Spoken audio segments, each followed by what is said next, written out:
Imagine a civilization so advanced it makes ancient Greece look primitive. A vast island empire with crystal palaces, concentric rings of perfectly engineered canals, walls plated with precious metals that gleamed across the ocean, and a military force of over 1 million soldiers. This empire controlled lands stretching from the Mediterranean to the Americas, possessed technologies that wouldn't be rediscovered for millennia, and then vanished in a single day and night, swallowed by catastrophic earthquakes and floods that left no trace except muddy shoals where ships could no longer sail. This is Atlantis, and here's what makes it extraordinary. Every detail comes from a single source.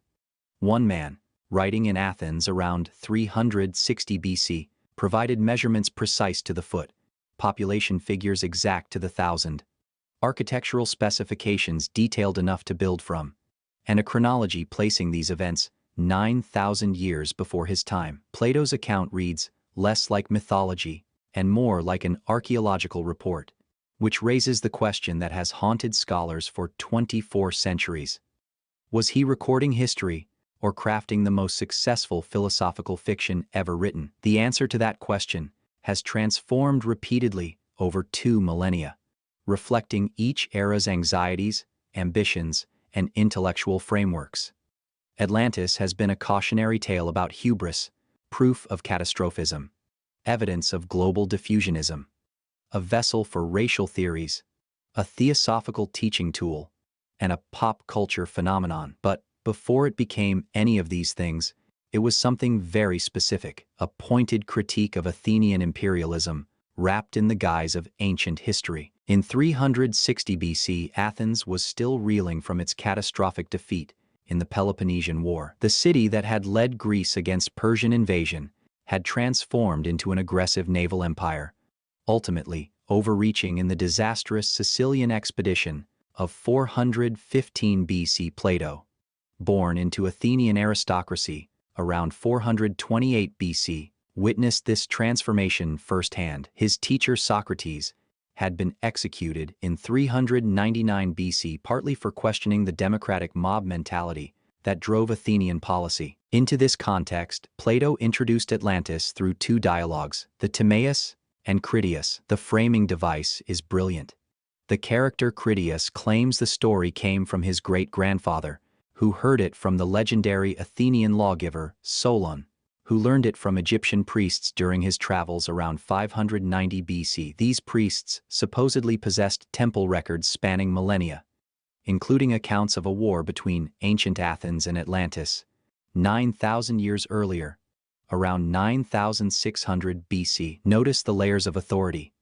Egyptian priests with ancient archives, the revered Solon, family transmission across generations. Plato constructs a chain of custody designed to lend historical weight. Yet, he also provides a crucial qualifier through Timaeus, who explains that when describing the physical world, one should not look for anything more than a likely story. This phrase, eikos mythos in Greek, is often translated as likely account, but it contains an inherent ambiguity. Is Plato signaling that his cosmology is approximate because physical reality is merely a shadow of eternal forms, or is he winking at the reader about the Atlantis story itself? The description of Atlantis emerges primarily in the unfinished Critias dialogue. Plato describes an island larger than Libya and Asia combined, positioned beyond the Pillars of Hercules, the ancient name for the Strait of Gibraltar. This geographical placement removes Atlantis from the familiar Mediterranean,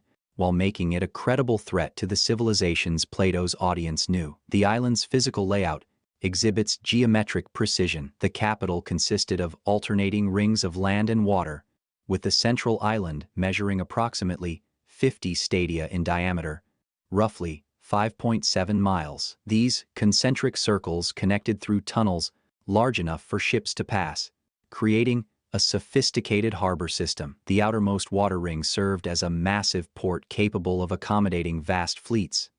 But it's the architectural details that seduce the imagination. Walls surrounded each ring, the outer wall covered in brass, the middle wall coated in tin, and the innermost wall gleaming with orichalcum, a mysterious metal Plato describes as second in value only to gold and mined from the earth in many parts of the island. These metallic surfaces would have created a dazzling spectacle visible from enormous distances at sea. At the city's heart stood the royal palace and the Temple of Poseidon. This temple measured 600 feet in length, 300 feet in width, and proportionally tall, constructed entirely of silver except for its golden pinnacles. Inside, a colossal gold statue of Poseidon, driving 6 winged horses, reached nearly to the ceiling. The temple grounds contained golden statues of the 10 original Atlantean kings and their wives, creating a pantheon of dynastic power frozen in precious metal. Plato provides specific military figures: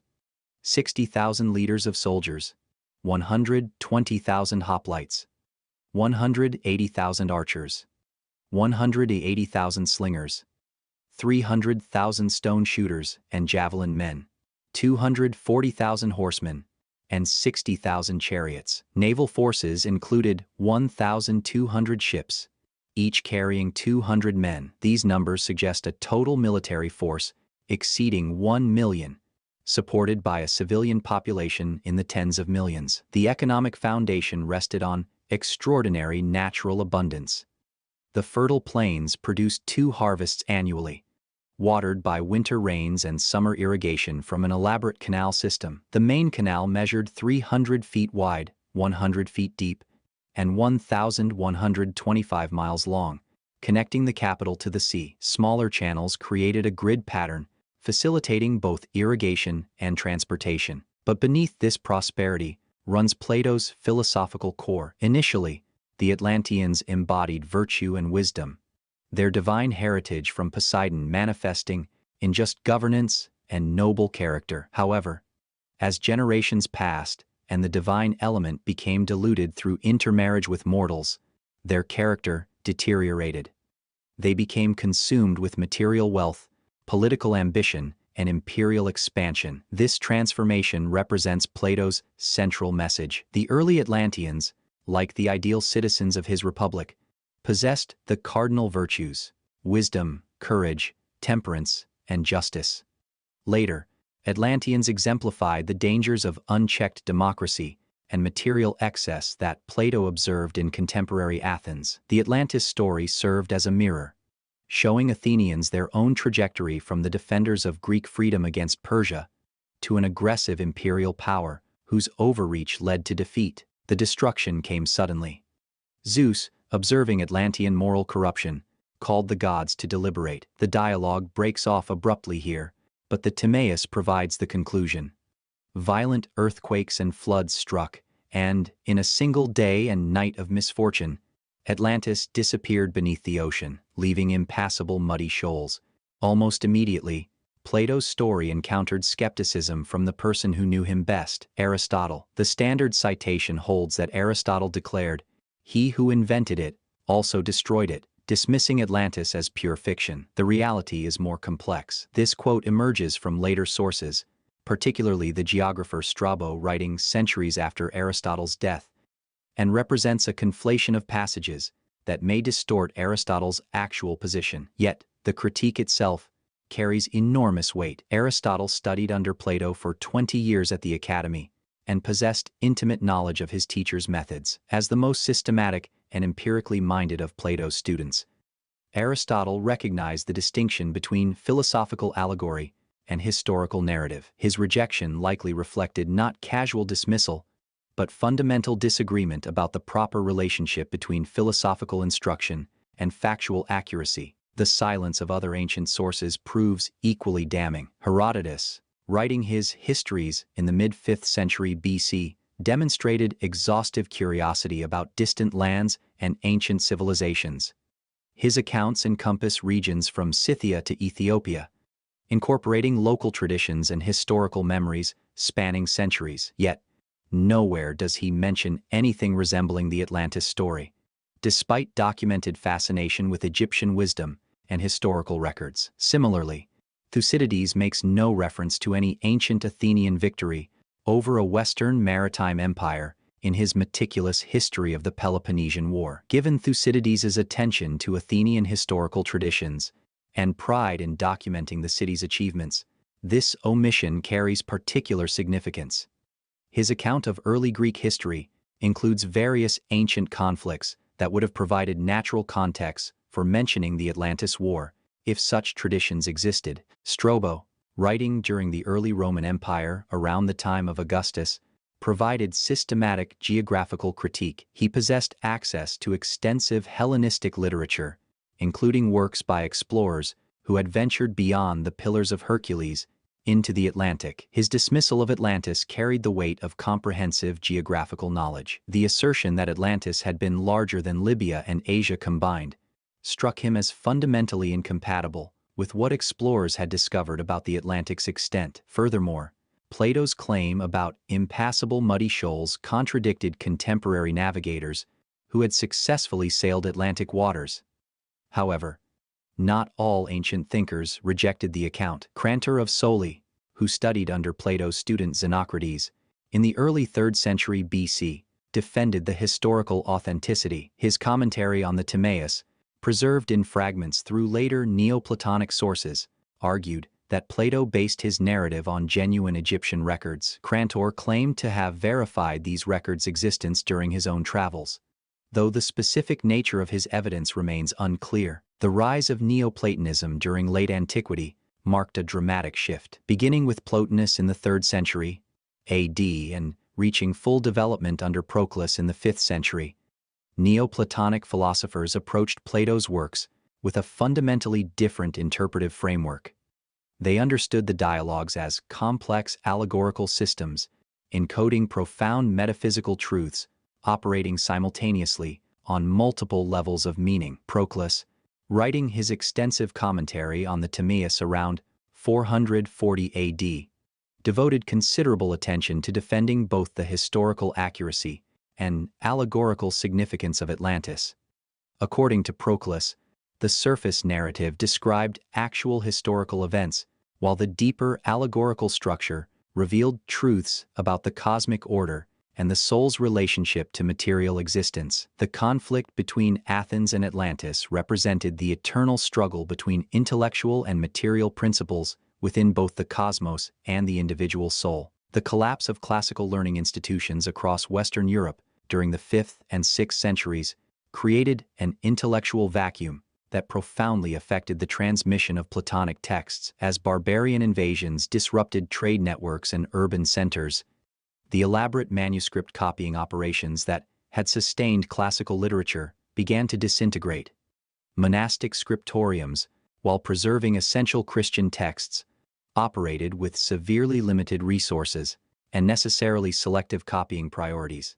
In this environment of intellectual triage, the complete works of Plato, including the dialogues containing the Atlantis narrative, effectively vanished from Western European libraries. The Timaeus existed only in Chalcidius's 4th century partial Latin translation, which ended abruptly at precisely the point where Plato begins his detailed description of Atlantis. Medieval readers possessed theoretical knowledge about Plato's philosophical importance, while remaining largely ignorant of his specific teachings. The Carolingian Renaissance of the 8th and 9th centuries, despite significant achievements in preserving classical texts, failed to recover the complete Platonic corpus. Charlemagne's scholars, working primarily from Latin sources, had access to only limited portions through intermediary sources, like Cicero's translations and Augustinian commentaries. The textual gap created a peculiar situation where educated Europeans acknowledged Plato's significance while lacking access to his actual works. Byzantine scholars maintained superior access to Greek philosophical texts throughout the medieval period. Yet, even their libraries appear to have suffered significant losses in Platonic materials. References to Atlantis remain notably absent from Byzantine historical and geographical literature, suggesting that the textual disruption affected Greek-speaking regions as well as Latin Europe. The few references to lost civilizations in medieval literature typically derived from biblical or patristic sources rather than classical Greek philosophy. Medieval chroniclers showed considerable interest in antediluvian history and the fate of pre-Christian civilizations, but their investigations drew primarily from Genesis, the Book of Enoch, and early Christian historical works. When medieval writers speculated about ancient catastrophes or vanished peoples, they framed discussions within biblical chronology and theological interpretation. Thomas Aquinas, whose Summa Theologica demonstrated remarkable familiarity with Aristotelian philosophy, made only passing references to Platonic ideas and showed no knowledge of the Atlantis narrative. This omission becomes particularly significant given Aquinas's comprehensive approach to integrating classical philosophy with Christian doctrine. Had he possessed access to the complete Platonic texts, the Atlantis story would likely have received theological analysis similar to his treatment of other classical materials.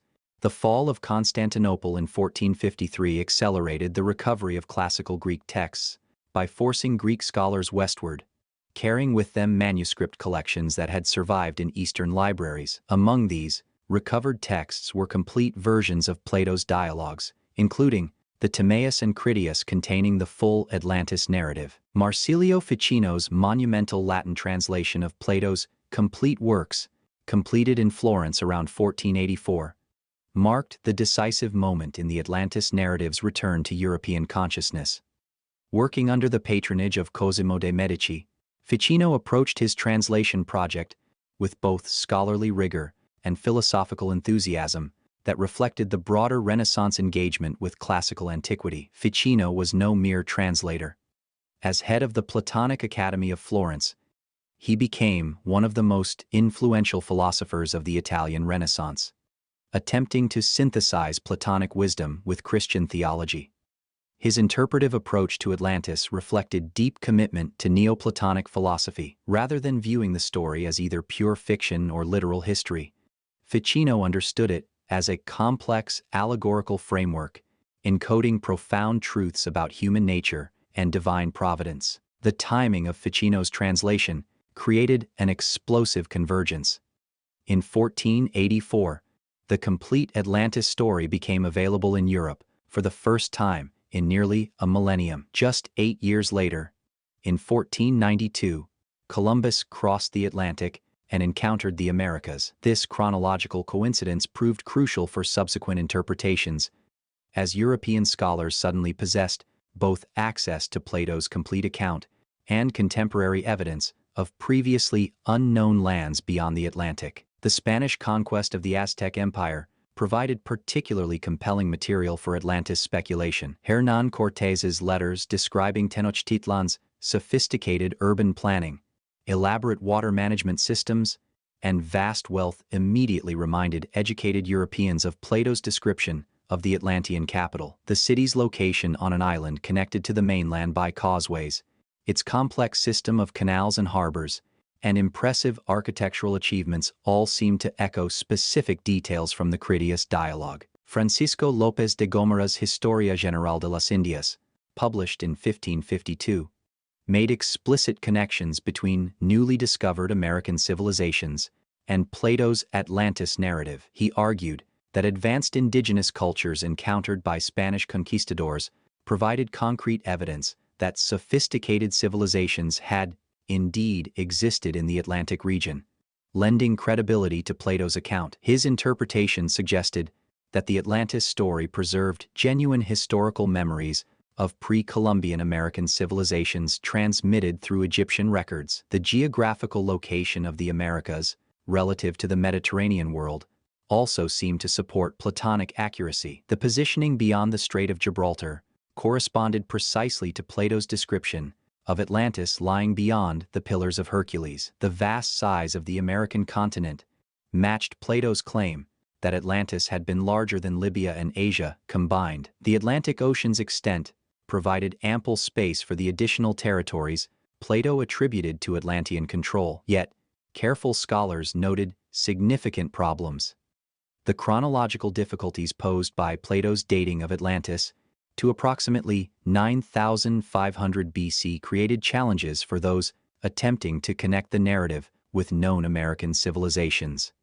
Renaissance chronographers working within biblical frameworks that placed human creation only a few millennia before the Christian era struggled to accommodate Plato's ancient dating while maintaining scriptural accuracy. Some resolved this difficulty by arguing that Plato had misunderstood Egyptian chronological systems, while others suggested that oral transmission had artificially antiquated more recent events.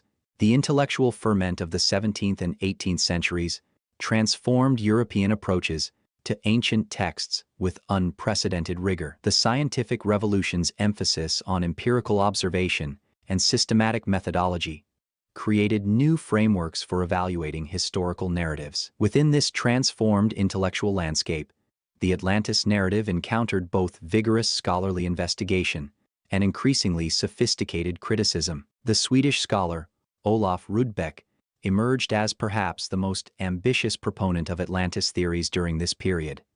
His monumental work, Atland eller Mannheim, published in 4 volumes between 1679 and 1702, represented an extraordinary attempt to relocate Plato's lost civilization within Scandinavia. Rudbeck, who held the chair of medicine at Uppsala University and possessed extensive knowledge of Nordic archaeology and linguistics, developed an elaborate theory identifying Sweden as the original Atlantis. Rudbeck's identification rested on complex philological arguments, tracing the name Atlantis through various linguistic transformations to Atland, which he interpreted as an ancient designation for Swedish territory. He argued that classical authors had systematically misunderstood geographical references in ancient sources, placing Atlantis in the Atlantic Ocean when the original accounts actually referred to the Baltic Sea region. According to Rudbeck's reconstruction, the Pillars of Hercules mentioned by Plato did not refer to the Strait of Gibraltar, but rather to some northern geographical feature, possibly narrow passages between Danish islands. The archaeological evidence Rudbeck marshaled reflected the limited but growing knowledge of Scandinavian prehistory available in the late 17th century. He pointed to numerous Bronze Age burial mounds scattered across the Swedish landscape as evidence of an ancient civilization of extraordinary sophistication and wealth. The elaborate grave goods discovered in these burials, including intricate metalwork and imported materials from distant regions, suggested to Rudbeck a level of cultural development and international trade connections that matched Plato's descriptions. Contemporary critics focused primarily on Rudbeck's philological methods. The German scholar Gottfried Wilhelm Leibniz, despite general admiration for Rudbeck's erudition, expressed skepticism about the linguistic connections forming the foundation of the Swedish scholar's argument. Leibniz noted that similar etymological methods could connect virtually any modern language with ancient terms, making such arguments inherently unreliable without independent corroborating evidence. French scholars of the early 18th century developed alternative approaches reflecting their nation's growing involvement in global exploration. The mathematician and geographer Philippe Boitier proposed in 1737 that Atlantis had been located in the North Atlantic region, possibly corresponding to submerged land masses between Europe and North America. His theory drew on emerging oceanographic knowledge and geological speculation about past changes in sea level, representing an early attempt to apply scientific reasoning to the geographical aspects of Plato's account. Voltaire's treatment of the Atlantis narrative in his Essai sur les mœurs exemplified the Enlightenment's critical approach to ancient authorities. Rather than accepting Plato's account at face value or attempting to identify specific geographical locations, Voltaire subjected the narrative to systematic rational analysis that revealed numerous internal inconsistencies and implausibilities. His critique focused particularly on chronological problems posed by Plato's dating and the absence of corroborating evidence from other ancient sources. The methodological innovations of 18th-century historiography provided new tools for evaluating ancient texts that fundamentally changed scholarly approaches. Edward Gibbon's Decline and Fall of the Roman Empire demonstrated how careful source criticism and systematic comparison of different accounts could reveal the historical accuracy or inaccuracy of ancient claims. These methods, when applied to the Atlantis narrative, highlighted the unique character of Plato's account and its isolation from other ancient historical traditions. The expansion of European knowledge about Pacific Ocean geography through the voyages of James Cook and other explorers, provided fresh contexts. The discovery of sophisticated Polynesian civilizations, scattered across vast oceanic distances, demonstrated that advanced cultures could indeed exist on remote islands. However, the absence of any archaeological evidence for large-scale civilization in the Atlantic region contrasted sharply with the abundant material remains of Pacific Island cultures. In 1882, a former Minnesota congressman with no formal training in archaeology or ancient history published a 500-page tome that would fundamentally reshape popular conceptions of human prehistory. Ignatius Donnelly's Atlantis. The antediluvian world presented itself as rigorous scholarship, while advancing theories that professional archaeologists and historians found deeply problematic. Yet, his work achieved what centuries of academic debate had not. It made Atlantis a household name and established enduring mythologies about lost civilizations that persist to this day. Donnelly's background as a populist politician profoundly influenced his approach. Born in Philadelphia in 1831, he had built his career challenging established authorities and championing the common man against entrenched elites. When he turned his attention to ancient history, he brought the same combative spirit, positioning himself as a truth-telling outsider, challenging the dogmas of academic establishments. The intellectual climate of the 1880s provided fertile ground for revolutionary claims about human prehistory. Charles Darwin's Origin of Species had fundamentally altered scientific understanding of human development, while archaeological discoveries across Europe, Egypt, and the Americas were revealing evidence of sophisticated ancient civilizations that challenged traditional biblical chronologies. The general public, educated enough to follow scientific developments, but lacking specialized knowledge to evaluate competing claims, proved remarkably receptive to bold new theories. Donnelly's central thesis rested on the proposition that Plato's Atlantis had been a real, historical civilization, whose destruction approximately 11,000 years ago had scattered survivors across the globe, carrying advanced knowledge and cultural practices that became the foundation for all subsequent human civilizations. This catastrophic dispersal, according to Donnelly, explained the remarkable similarities he claimed to observe between ancient cultures, separated by vast geographical distances. The methodological approach Donnelly employed combined selective citation of legitimate archaeological and ethnographic sources with speculative interpretations that extended far beyond what the evidence could reasonably support. He demonstrated remarkable industry in gathering comparative material from diverse cultures, citing everything from Aztec creation myths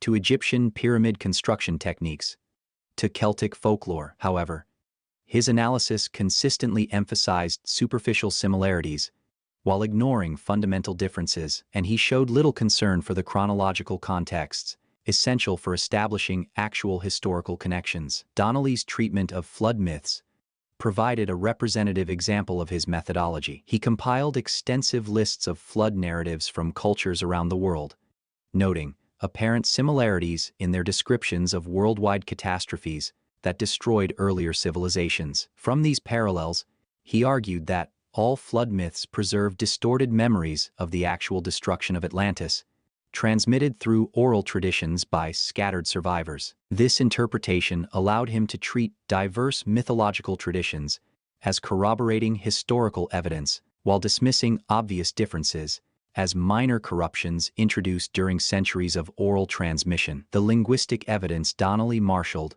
reflected both the strengths and weaknesses of 19th-century comparative philology. He identified numerous words from different language families that appeared to share common roots, arguing that these similarities demonstrated descent from a common Atlantean linguistic ancestor. His etymological analyses ranged from plausible connections between related Indo-European languages to wildly speculative derivations linking unrelated linguistic families through chains of hypothetical sound changes. The architectural parallels that formed another pillar of Donnelly's argument drew on growing archaeological knowledge about ancient construction techniques. He noted that cultures as diverse as the ancient Egyptians, Mesoamerican civilizations, and various European megalithic builders had all constructed massive stone structures using sophisticated engineering techniques. These similarities, according to Donnelly, could only be explained by assuming that all these cultures had inherited their architectural knowledge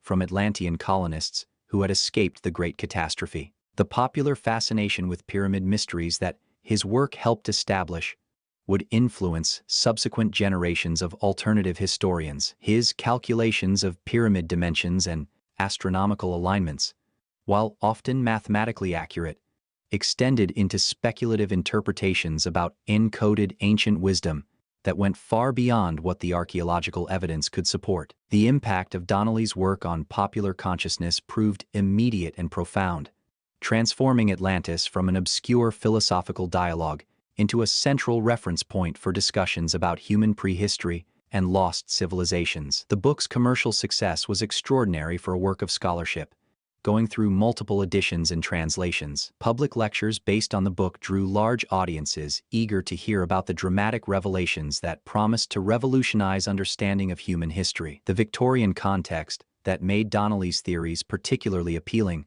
reflected broader cultural anxieties and aspirations. The rapid pace of technological change and imperial expansion had created unprecedented awareness of human potential while simultaneously raising questions about the permanence of civilizational achievements. Donnelly's narrative of a great civilization destroyed by natural catastrophe spoke to contemporary fears about the fragility of progress, while his emphasis on the global spread of Atlantean knowledge appealed to Victorian confidence in the civilizing mission of advanced cultures. The racial implications of Donnelly's theories, while often implicit rather than explicitly stated, reflected the racial hierarchies and evolutionary assumptions that characterized Victorian anthropological thinking. His argument that all human civilizational achievements ultimately derived from Atlantean sources suggested that contemporary primitive peoples represented degraded remnants of once advanced cultures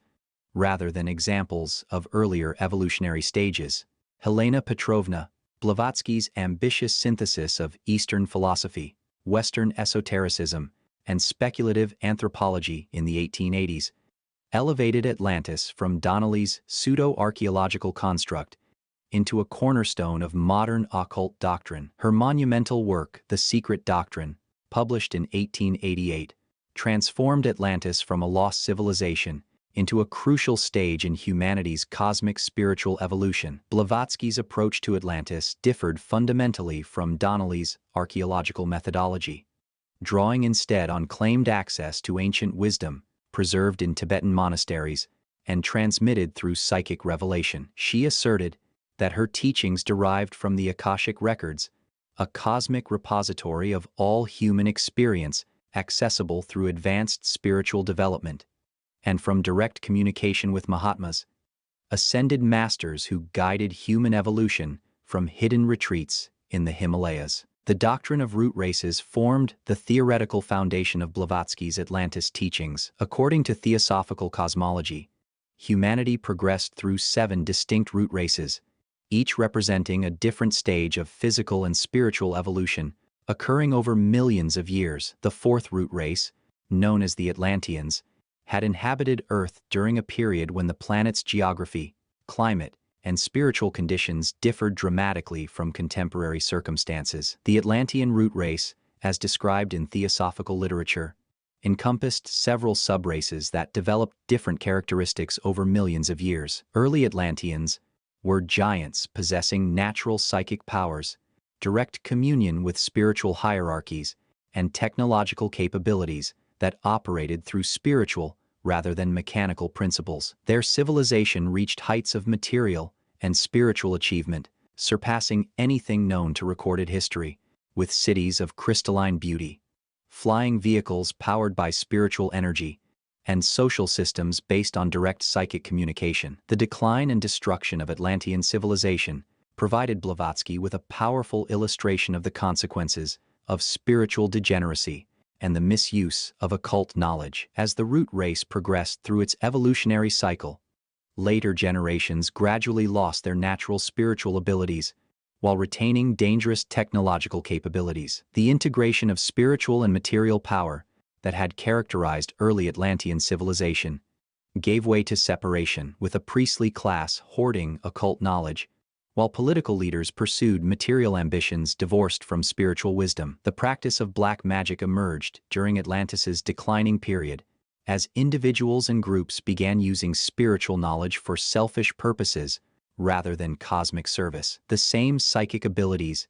and energy manipulation techniques that had created Atlantean civilization's golden age became tools for personal aggrandizement and the domination of others. Secret societies developed within Atlantean society, preserving dangerous occult practices while corrupting the spiritual teachings that had originally guided the race's development. Rudolf Steiner's anthroposophical interpretation of Atlantis built upon theosophical foundations, while developing distinctive approaches to spiritual evolution and human development that reflected his background in German idealist philosophy. Steiner, who had initially been associated with the Theosophical Society before founding his own Anthroposophical Society in 1913, claimed direct spiritual perception of Atlantean civilization through developed supersensible faculties that allowed him to investigate past evolutionary periods with scientific precision.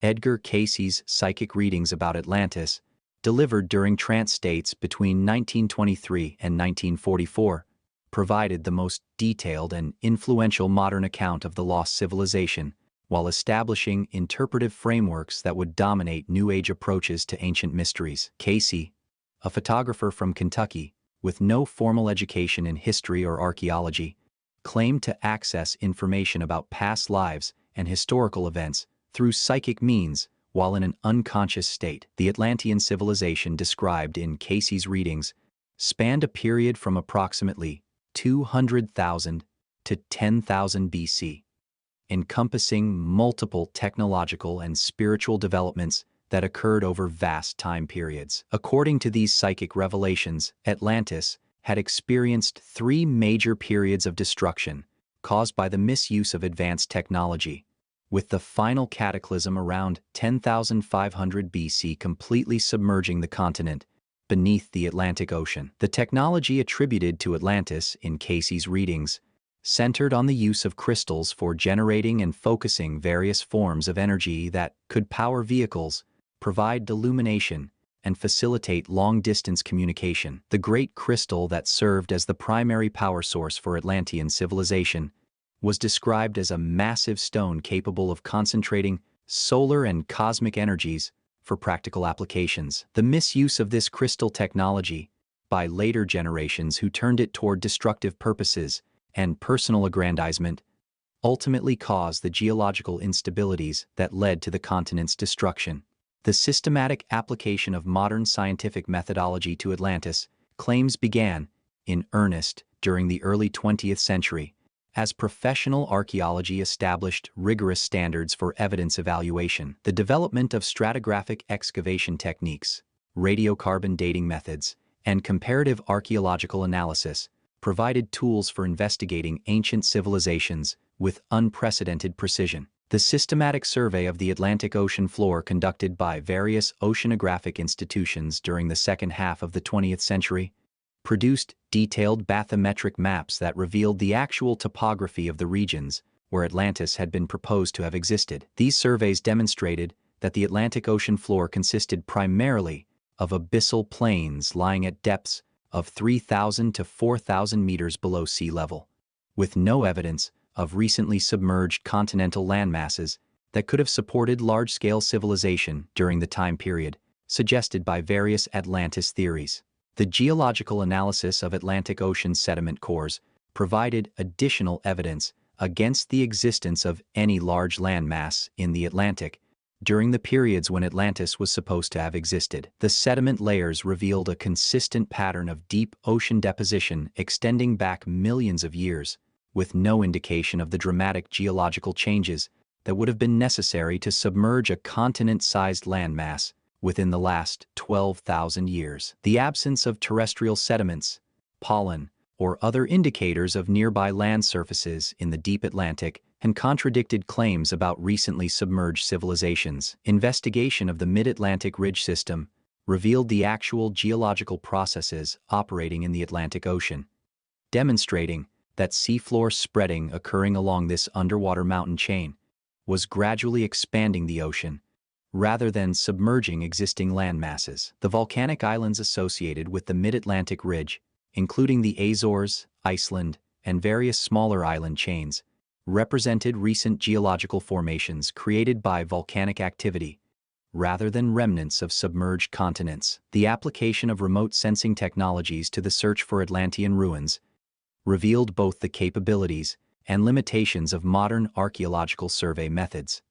Satellite imagery analysis could identify potential archaeological sites over large areas, while ground-penetrating radar and magnetometry could detect buried structures beneath land surfaces. However, these technologies also demonstrated the absence of any large-scale architectural remains in the regions where Atlantis had been proposed to have existed. Despite surveys covering thousands of square kilometers of ocean floor and coastal areas, contemporary Atlantis researchers continue to propose new locations based on emerging archaeological discoveries. The Santorini hypothesis identifies the Bronze Age volcanic eruption around 1600 BC as a possible historical foundation for Plato's narrative. The catastrophic destruction of Minoan civilization on Crete provides a plausible natural disaster. Yet the chronology remains off by 8,000 years, and the geography confined to the Mediterranean rather than the Atlantic. Other theories have placed Atlantis in Antarctica, the Caribbean, the Black Sea, and even inland Spain. Each location offers some tantalizing parallels to Plato's description, while requiring significant adjustments to his account. The proliferation of proposed sites, rather than converging toward consensus, suggests that Atlantis functions more effectively as a mythological framework than as an archaeological reality. Perhaps the entire debate about Atlantis's physical existence misses Plato's point entirely. When we obsess over whether the concentric rings existed or where to find orichalcum deposits, we ignore the philosophical instruction embedded in every detail of the narrative. Plato wasn't writing a travel guide.